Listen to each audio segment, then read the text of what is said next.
The lord. మన ప్రభువును రక్షకుడు యేసుక్రీస్తు నామములో మిమ్మల్ని మీ కుటుంబాలను షవర్స్ ఆఫ్ బ్లెస్సింగ్ ఆశీర్వాదపు జల్లులు అనే ఆధ్యాత్మిక కార్యక్రమమునకు ప్రేమపూర్వకంగా ఆహ్వానిస్తున్నాం. ఈ యొక్క మరి శ్రమల దినములలో మనమందరం కూడా యేసు ప్రభు యొక్క శ్రమలను మనము ధ్యానం చేస్తూ వస్తున్నాము. ఆయన ఏమై ఉన్నాడు, ఆయన మనకు ఏమి చేస్తున్నాడు అనే విషయాలు మేము ధ్యానం చేస్తున్నాము. ఈ దినం మనం చూద్దాము. లూకా సువార్త 9వ అధ్యాయము 23వ వచనము. ఎవడైనను నన్ను వెంబడింపగోరిన ఎడల తన్ను తాను ఉపేక్షించుకొని ప్రతిదినము తన సిలువను ఎత్తుకొని నన్ను వెంబడింపవలను. దేవుడు ఈ వాక్యమును దీవించును గాక. Luke 9:23 Deny yourself, take up your cross and follow Christ. May the Lord bless this word. ఇక్కడ మనం చూస్తున్నాము 3 విషయాలు దేవుడు మనతో మాట్లాడుతున్నారు. ఎవరైనా కానీ దేవుణ్ణి వెంబడించాలంటే మొట్టమొదటిగా we have to deny ourselves. మనము తను తాను ఉపేక్షించుకోమంటున్నాడు.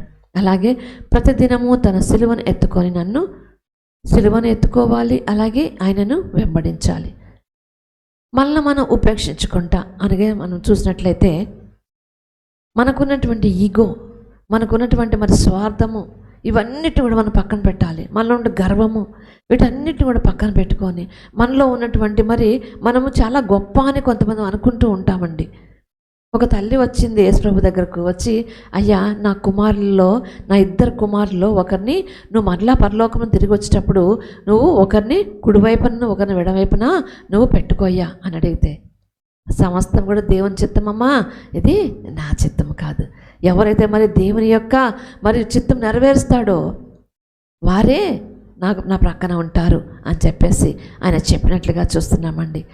మనం ఎప్పుడు ఉపేక్షించుకుంటాం? ఎలా ఉపేక్షించుకుంటామంటే సంపూర్ణంగా యేసు ప్రభువులో ఎటువంటి పాపము శాపము ఆయనలో లేనప్పుడు కూడా, ఏ తప్పుదమైన లేనప్పుడు కూడా ఆయన తను తాను తగ్గించుకున్నాడు.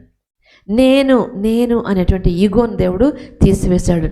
నా ఇష్టం కాదు తండ్రి, నీ చిత్తమే సిద్ధించునుగాక అని దేవునికి సంపూర్ణంగా తను సమర్పించుకున్నట్లుగా చూస్తున్నామండి. హల్లెలూయా. అలాగే మనము కూడా మనం ఉపేక్షించుకోవాలి.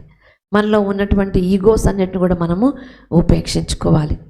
ఎవరైనా సరే చూడండి, మనతో బాగా మాట్లాడాలనుకుంటాము, కానీ మనం మాత్రము అందరితో బాగా మాట్లాడము. ఎందుకంటే వాళ్ళే వచ్చి నన్ను పలకరించాలి, నేనే వారిని పలకరించాల్సిన అవసరం లేదు అని చాలామంది గర్వంతో మరి ముందుకు సాగుతూ ఉంటారండి. నేను తగ్గించుకోవాల్సిన అవసరం నాకు లేదు అని మాట్లాడుకుంటూ ఉంటారు. కానీ దేవుడు అలా అనుకున్నట్లయితే మనకు ఈ రక్షణ వచ్చేది కాదు కదా. కాబట్టి మనం తగ్గించుకోవాలి. అలాగే ఆయన సిలువను ఎత్తుకోవాలి. సిలువను ఎత్తుకోవటం అంటే మరి ఎటువంటి పరిస్థితి అంటే అది అవమానంతో కూడిందండి. సిలువలో ఏముంది? ఎంతో మరి ఘోరమైన అవమానం అండి. మనము ఎంత అవమానపరచబడాలి అంటే ఆ వ్యక్తిని సిలువేస్తారనమాట. ఎందుకంటే ప్రతి ఒక్కరు కూడా చూసి గేలి చేయాలి. ఎందుకంటే ఎటువంటి తప్పుదమ్ము లేనప్పుడు కూడా మరి నువ్వు బాగా అందరికన్నా కూడా ప్రథమ పాపివి నువ్వు అని చెప్పడానికి సిలువ వేస్తారండి. కానీ మనం కూడా మన జీవితాల్లో సిలువను ఎత్తుకొని ముందుకు సాగాలి. యేసయ్య యొక్క భారమును నేను కూడా మొయ్యాలి. ప్రయాసపడి భారం పోయించున్న సమస్త జనులారా నా యొద్దకు రండి, నేను మీకు విశ్రాంతిని కలగచేస్తాను అని అంటున్నాడు.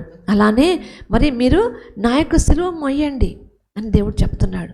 ఆయన సిలువ మోయేటువంటి ఆయన భారం ఏదైతే ఉందో దాన్ని మనము మొయ్యాలి. ఆయన భారం ఏదంటే నశించిపోయేటువంటి ఆత్మల నిమిత్తం ఆయన భారం కలిగి ఉంటున్నాడండి. నశించిపోయేటువంటి ఆత్మల కోసం యేసయ్య మరి ఈ లోకానికి వచ్చి పాపిగా ఆయన మారాడు. మనకు స్థానాన్ని ఆయన తీసుకున్నాడు. హల్లెలూయా. రెండో విషయంగా చూసినట్లయితే మనము ఆయన సిలువను ఎత్తుకొని మనము ఆయనను వెంబడించాలి. ఆయన సిలువను ఎత్తుకొని వెంబడించడం అంటే ఆయన భారము ఏదైతే ఉందో ఆ యొక్క భారమును నేను మోయవలసి ఉంటుందండి. హల్లెలూయా. ఒకసారి మరి యేసయ్య మరి సిలువ మోస్తూ మరి వీధుల వెంట వెళ్ళేటప్పుడు ఒక వ్యక్తి వస్తాడు. వచ్చి ఆ సిలువ నేను మోస్తాను. ఆ వ్యక్తి మోయగలిగిన సిలువ కాదు అది. ఆ సిలువ యేసయ్య మాత్రమే మోయగలుగుతాడు. ఆ యొక్క అవమానాన్ని, ఆ యొక్క పాపాన్ని మోసేది యేసయ్య మాత్రమే. హల్లెలూయా. అయితే ఈ లోకంలో మరి మనం ఉన్నటువంటి మనమందరం కూడా మరి ఆయన సిలువను ఎత్తుకొని మనం నడవాలి అంటే ఆయన యొక్క భారమును నీవు నేను కూడా కలిగి ఉండాలండి.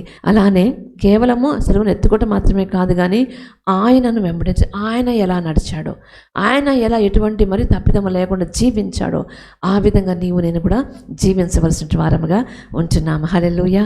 మరి కేవలం ఇతరుల కోసం మనం ప్రార్థన చేయొద్దు.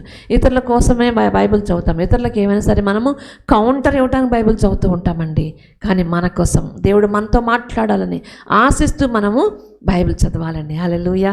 కాబట్టి మరి దేవుడు మనతో మాట్లాడే మాటలు, ఎవడైనాను నన్ను వెంబడింపగోరినట్లా తను తాను ఉపేక్షించు, deny yourself, take up your cross and follow మీ.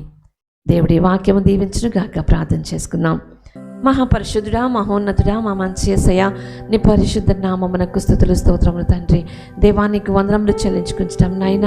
ఈ ఉదయ సమయంలో ప్రభా యొక్క లెండెస్ ప్రేయర్స్లో ప్రభా మీరు మాకు ఇచ్చినట్టు ప్రభా నా తండ్రి ఈ యొక్క వాక్య భాగమును బట్టి నాయన నీకే స్తోత్రములు తండ్రి, నీకు వందనములు చెల్లించుకుంటాం. ఎవడైనా నన్ను వెంబడింపగోరిన ఎడల తన్ను తాను ఉపేక్షించుకొని ప్రతిదినము తన సిలువను ఎత్తుకొని నన్ను వెంబడింపవలను అని ప్రభా నీ వాక్యం సెలవిస్తుంది నాయన. అవును యేసయ్య, మమ్మల్ని మేము తగ్గించుకుని మీరు మాకు నేర్పించారు దేవా, నీ వందనాలు.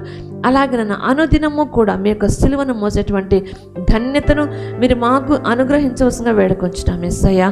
అలాగే నాతో మేము మిమ్మల్ని వెంబడించేటువంటి వారుగా, మీ యొక్క అనుచరులుగా మీరు మమ్మల్ని చేసేటువంటి దేవుడు అని నాయన నీకే స్తుతులు స్తోత్రము తండ్రి. నీకు వందనము చెల్లించుకొంచు యేసు పరిశుద్ధ నామములో ప్రార్థించి వేడుకొంచున్నాం తండ్రి. ఆమేన్.